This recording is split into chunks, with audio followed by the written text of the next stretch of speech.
Hello. How are you, my friend?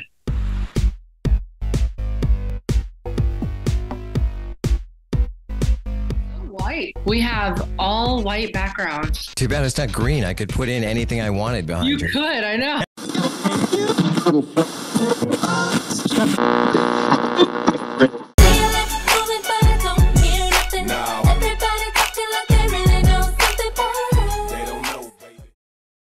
Lee Richey keeping you company, and as promised, I've got a special Valentine for you in the form of Brooke Hogan. Hello, Brooke. What an intro. I think that's probably one of my favorite intros I've had. Well, I was going to say hardly anybody out there listening doesn't know you, but it could be from so many different things. Music, modeling, acting, wrestling, reality TV. I mean, so many hats.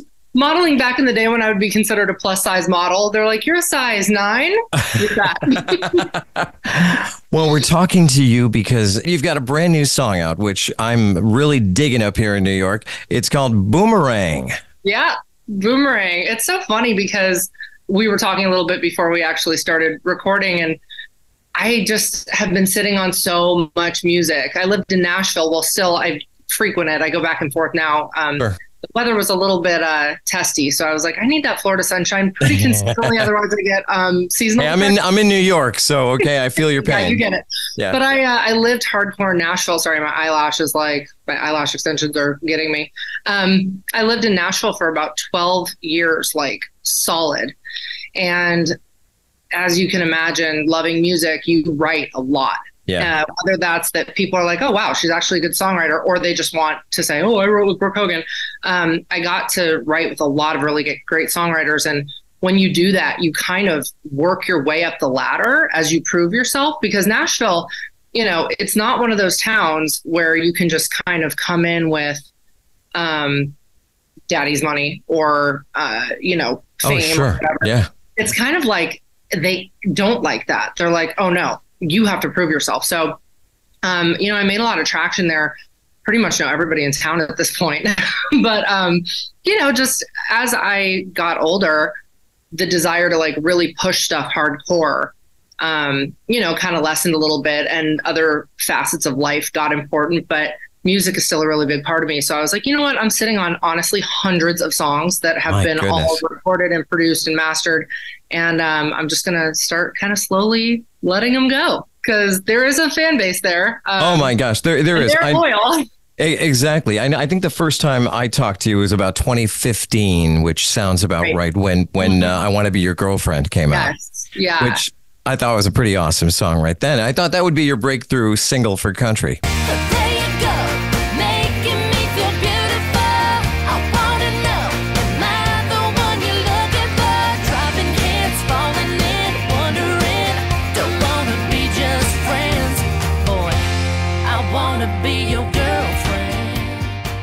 Yeah, there's like I said, I wrote with a lot of really great writers there. What's so funny too is watching what happens to those writers. So my first write, I think, in Nashville was with Matt Ramsey and Trevor Rosen, and they're part of Old Dominion now. Okay, and right. I actually heard One Man Band on the radio, or not radio, I guess now it's Spotify. That's a whole nother conversation. I know. But I was like, oh, I know his voice. Like, I know it from somewhere. And I went through my work tapes in Nashville, and I was like, oh my God, that's Matt. And I looked up the band, and I was like, that's Matt Ramsey. That's so crazy. Cool. So I've got some songs that I did with them. Josh Osborne, a lot of really great writers in Nashville. It's funny. The thing that I've always been very fascinated by are the writing meetings where you just kind of have an appointment and you walk into a room with people you've probably never met before and have no idea where their heads are at. And you sit down. How does that work? Somebody throws out an idea, or? You kind of know after you've been there a while, like, don't walk in empty handed. So it's good to have like a couple little voice memos or a couple, lyrics or something written down so that you're not just like coming in with your butt in both hands. Yeah, right. You have to contribute. So, and it always starts with like somebody has a guitar and they play a guitar lick, and, it's either up tempo or kind of more slow. And it just starts, it's the craziest thing to see something. It's like a baby. It's like it's a womb, but it's like a fast growing womb. Like, it's all these little steps come together, and it just, all of a sudden you've got this song in 3 or 4 hours. Sometimes Fantastic. It takes longer, but we're talking to Brooke Hogan. She's got a song out, Boomerang. We're going to talk about that. And I was chatting with your husband. I congratulated him on your sort of recent, but not so recent marriage. Oh yeah. It's so funny because we've had like this really long celebration. People keep finding out about it as we go. And they're like, oh my God, congrats on being married. I'm like, we've been married like 2 years now. I know, like, right? That's enough. Yeah. But we we just went on our honeymoon because I don't know what it is. It's a blessing and a curse. We always have stuff coming up in life. We had one booked earlier and we canceled it because it was like, oh, I have houses in Nashville. Now I have a successful business in Nashville decorating Airbnb. Yeah. Which who would have thought I would have ever done that? I didn't. There's another hat. Another hat. Yeah, I'm like mother to all animals. We've got squirrels, possums, cardinals, all kinds of things, cats, dogs, music, and then the interior design, which is something that I did not think I would ever do. Brooke Hogan is my guest. We're talking about Boomerang. We're going to let you hear that. And in case you want a copy or want to get a copy, we're saying all streaming platforms right now? Streaming platforms. I am way behind the times with technology, so I'm sure the kids will know how to figure it out. And if not, they can tell their parents how to figure it out if you're that age bracket of a Brooke Hogan fan. Yeah, so, there you go. Somewhere on the internet. Is it available on 8-track? I wish. Oh my gosh. Or a vinyl, maybe. I remember 8 tracks. Wow. Let's give it a listen right now. Brand new song from Brooke Hogan. This is Boomerang. It'd be just like you to come around like it ain't over. Wait a couple weeks and we're back on the roller coaster. From a different angle, things don't look so tangled. But I don't think that I can keep this up. It don't matter where I aim. Here you come like a boom, boom, boomerang. Boom, boom, boom. Hey, I throw you out and you come right back around. Apologize and tell me why I should let you hold me tight before you fly like a boom, boom, boomerang. Boom, boom, boom. Don't you say you love me too, cause you know I'll come back to you. Boom, boom, boomerang. Boom, boom, boom. It only takes a spark to get me missing that connection. Shouldn't be so difficult for me to learn a lesson. All the twisting and turning in our hearts keep on curving, but there's no point of trying to give you up. It always ends up the same. Here I go like a boom, boom, boomerang. Boom, boom, boom. Hey, I throw you out and you come right back around. Apologize and tell me why I should let you hold me tight before you fly like a boom, boom, boomerang. Boom, boom, boom. Don't you say you love me too, cause you know I'll come back to you. Boom, boom, boomerang. Boom, boom, boom.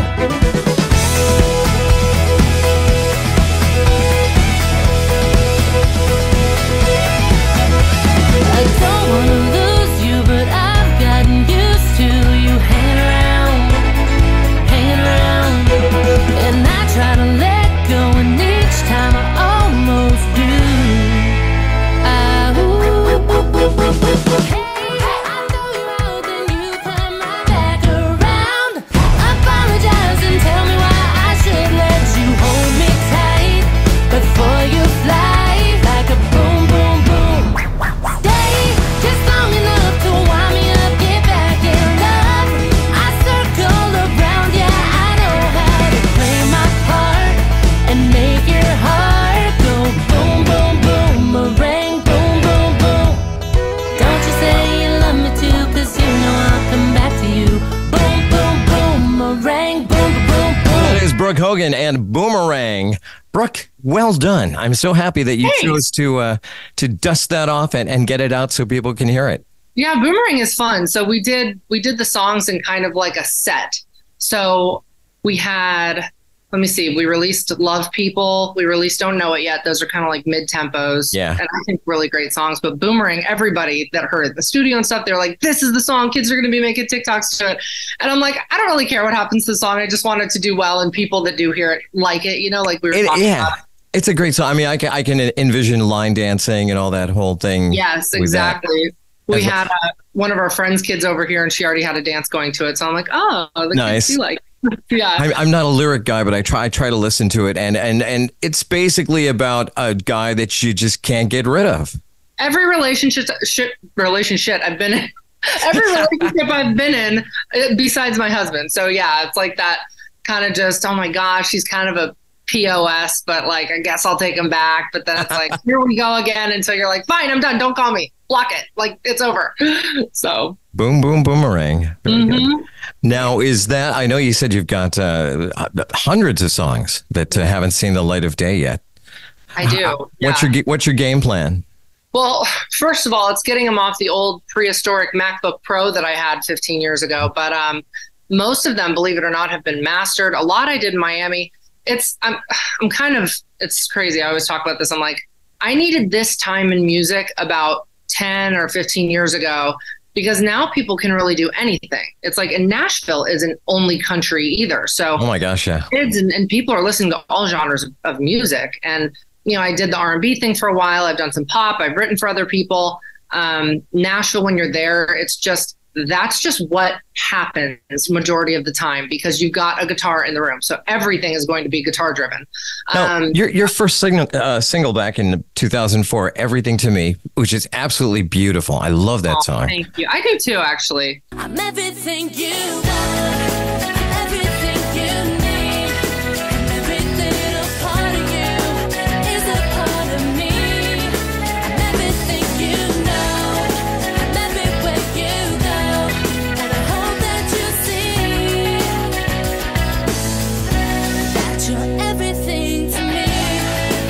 Isn't it a great song? Common thing. Yeah, and then you know, About Us, and so which were all pop. What made you kind of go to country or lean towards country? Was it just age, like kind of maturing, or what? You know what? It's so funny that you brought that up, because as I was taking my shower preparing for this interview, You showered for me? Thank you so much. Yeah, I'm all clean.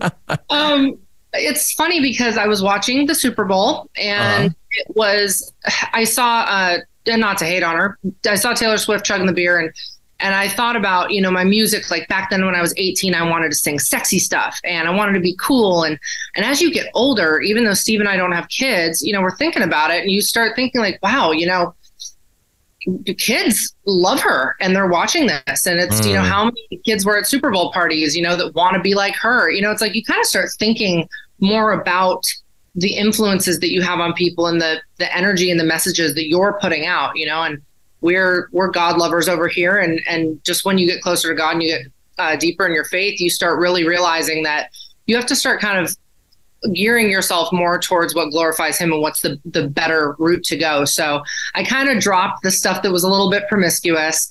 But a lot of that also comes from, you know, back in the day, you talked about Everything to Me. I was signed with Lou Pearlman here in Orlando, Florida. And I still believe he was just such a marketing genius. He was Transcontinental. So great at knowing what to do with music. There were times where he was in jail and I was like, I want to call him to ask his advice. God rest his soul. He always said he was really big into like being marketable for Disney and stuff. And you couldn't show your belly button, believe it or not, even though that was like a thing. If you wanted to perform for Radio Disney, you couldn't show your belly button. You could not have a picture with alcohol in your hand because kids would be watching. Yeah. There was a song that we did with the same producers of Everything to Me, and the lyrics were something about like, you get inside me, like you get inside my head kind of thing. And they were like, what do you mean by you get inside me? And you're like, wow, I never thought about it that way. But how did you feel about that back then? Being as young as you were. When they pointed it out, I was like, ooh, that does sound a little bit. But I mean, the whole philosophy of, you know, no beer in your hand, no belly button. You know, we're not perfect. Nobody is. But, you know, you can have your personal life and what you do. But I do think, you know, with great power comes great responsibility. And you do have to be as responsible as possible when you have so many little eyes on you and you have so many people watching. Plus, I think we are in a crazy time in life right now. I'm like Dolly Parton. I try not to get too political, but I do have my own opinions. I'm a little bit old school where, you know, I do believe in chivalry. I do believe in being classy. I believe in kind of upholding the good and positive things in life. And good for you. It seems more and more that the world is attracted to negativity and just craziness. So, you know, I just try not to put any energy into the negative, and I try to just be as positive as possible. But It's a very slippery slope to navigate because you could say one wrong thing and be canceled. So, you got to tread lightly. Yeah, exactly. Talking to Brooke Hogan, the single is Boomerang, and well, hopefully there'll be more to come down the road as you get some response to this. You've done so much in your life. I mean, you were kind of born into fame, being Hulk Hogan's little girl. Yep. It's not something you chose. Do you feel like you've always been living on camera? It's funny because we've had a good amount of controversy in our family, and a lot of people will comment on my stuff and say, drop the Hogan name if you're whatever, and it's like when I was born, Japanese newspapers were calling me Brooke Hogan. That wasn't my choice. I tried to go by Brooke Bolea. I named my design company BB Designs because that was my original name.